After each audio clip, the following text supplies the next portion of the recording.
Ekyaba kiresire Minisita no kureba entebekanisa yo kutandika okushoma kw'abeegi no kureba nguna n'abeegi no bakwatwa endwara ya COVID19 ngo tiyabarabansamu. Ahantu ho yashabira okureba ngo abashomesa n'abeegi bine kureba ngo bateza akakatu ko kusereka COVID19 okureba ngo bine amagara marungi agari kubasa kuburwanisa bwaheza kubarukaho. At the entrance, please do so, because we want everybody. Ministry of Health has told us that we have vaccinated about 3.5 million Ugandans. That's not enough. We want at least 4.8 million Ugandans. This campus is mainly health professional students, and therefore they are like young soldiers in the forefront in a battle. So they show the other students what should be done.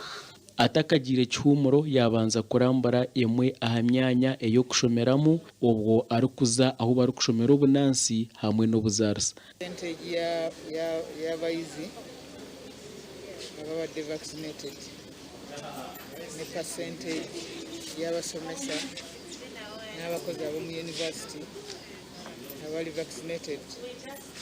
Mbara University emu ku ntendekero agakozi na bwa nyuma yahika omwirwaro rukuru eryambarara kandi yayakirwa mukuru w'irwareri Dr. Celestine Barije kandi yamurambuza omwanya ogwo batebekanise kubana batamu abarwire ba COVID-19.